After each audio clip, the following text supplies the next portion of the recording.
இது என்ன கார் போதா பஸ் போதா? உங்க பைக் போறது தானே.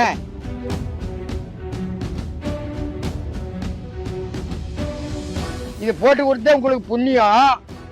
இதையாவது இன்னும் உனக்கு ரோடு பெருசா போடுவாங்களா உனக்கு நல்லா மொத்தமா? கேட்டதுக்கு எங்களுக்கு சம்பந்தம் நீங்க போய் நகராட்சி கேளுங்க. ரோடு போட்டாங்க நேற்று சும்மா கொஞ்சம் ஜல்லி கொண்டாந்தாங்க. இந்த பக்கம் பாதி அந்த பக்கம் பாதி பிரிச்சு விட்டுட்டு போயிட்டாங்க. நாங்க நடந்தாக்கா ஜல்லி எங்க கூடவே வருது. நாங்க முடியாதவங்க எல்லாருமே என்ன பண்ண முடியும்?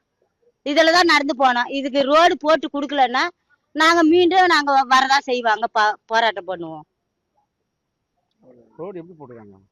ஜல்லி தார் ரோடு தான் போட்டுருக்காங்க. சிமெண்ட் ரோடு கேட்டோம், சிமெண்ட் ரோடு எங்களுக்கு போடல.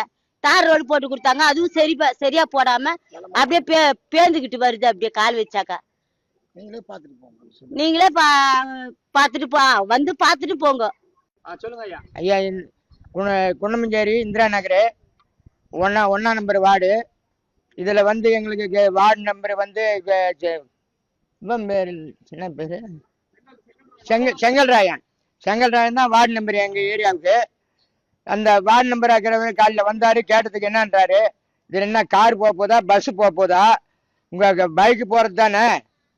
இதே முன்ன கல்லா பள்ளமா இருந்துச்சு, இது போட்டு விட்டுக்கிறோம், இது போதாதா உங்களுக்கு அப்படின்னு அவர் கேட்கிறாரு. கச்சைக்காரர்கிட்ட சொன்னது நான் கேட்டேன். ஐயா, நாங்க எழுதி மனு கொடுத்தது என்ன, சிமெண்ட் ஓட போட சொல்லி தான் நாங்க 3-4 தடவை மனு கொடுத்தோம் பஞ்சாயத்து போர்டில். பரிமளா மேடத்தை வச்சும் கொடுத்துக்கிறோம், கச்சைக்காரர் வச்சும் கொடுத்துக்கிறோம்.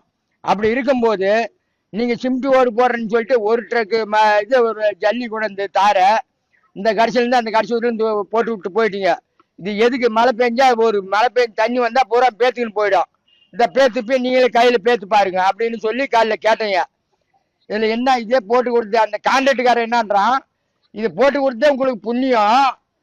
இதையாவது இன்னும் உனக்கு ரோடு பெருசா போடுவாங்களா உனக்கு நல்லா மொத்தமா அப்படின்றான் அந்த கான்ட்ராக்டுக்காரன். கொடையை பிடிச்சிக்கின்னு, சேப்பு கொடை பிடிச்சிக்கின்னு, இந்த ரோடு போடுறதே உங்களுக்கு புண்ணியம் அப்படின்ட்டு போறோம். அப்ப எங்களை பார்த்தா என்ன உங்களுக்கு மட்டமாக்குது சொல்லு?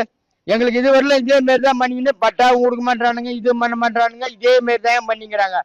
எங்களுக்கு பட்டாவும் வர்றதில்ல.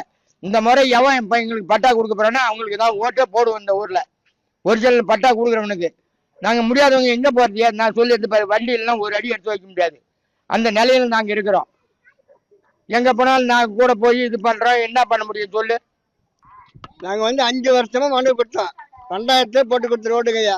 2000 போட்டு கொடுத்த ரோடு 5 வருஷமா மனு கொடுத்து நாங்க நகராட்சியில் போய் போராடி 5 வருஷமா அளவு எடுப்பாங்க. 5 வருஷமா ஒரு 20 தாண்டத்தை அளவு எடுத்தோம். ரோட்டை அளவெடுத்து கட்ட இப்ப 2006 எலெக்ஷன் சமயத்துல எங்களுக்கு ரோடு போட்டு கொடுத்துக்கிறாங்க. நாங்க தொழில்நோயாளிங்க, மாற்றுத்திறனாளி இருக்கிற கால் கை இல்லாத இடத்துல நாங்க எப்படி ஐயா நடக்கிறது? ஒரு வார்டு கவுன்சிலர் வரல, ஒரு நகராட்சி தலைவர் வரல, எந்த அதிகாரியுமே வரல. இந்த கான்ட்ராக்ட் எடுத்தவனை கேட்டா, என் நல்லா போட்டு கொடுத்த கேட்டா எங்களுக்கு பேசாதீங்க, நீங்க போய் நகராட்சியை கேட்டுங்க அப்படின்னு நேற்று அலுவலகத்தை கொடிமே சொல்றேன். அலுவலகத்தை கொடிமே சொல்றேன். நீங்க நகராட்சி கேட்டுக்க. 20 நிமிஷத்துல கொண்டாந்து ஒரு 10 பேர் வந்தாங்க. ஒரு தார் வண்டி கொண்டாந்து மரமா அடித்தாங்க. அடிச்சு விட்டு ஒரு வண்டியில நோய்ச்சி அந்த பட்டாணி செல்லி வந்துச்சு. தார் கலந்து 20 நிமிஷத்துல போட்டு விட்டு எங்களை யாரும் கேட்காதீங்க அப்படின்னு போயிட்டாங்க. கேட்டதுக்கு எங்களுக்கு சம்பந்தம் நீங்க போய் நகராட்சியில் கேளுங்க அப்படின்ட்டாங்க. நாங்கள் நல்லா ஊர்த்தனம்னா கேட்டு நாங்கள் கேட்டு சொல்லி போட்டோம். நல்லா போட்டுக்கோ, நல்லா போட்டுக்கிட்டு இதுக்குமே எங்களால் போட முடியாது அப்படின்னு சொல்லி. என் பேர் தேவராஜ்.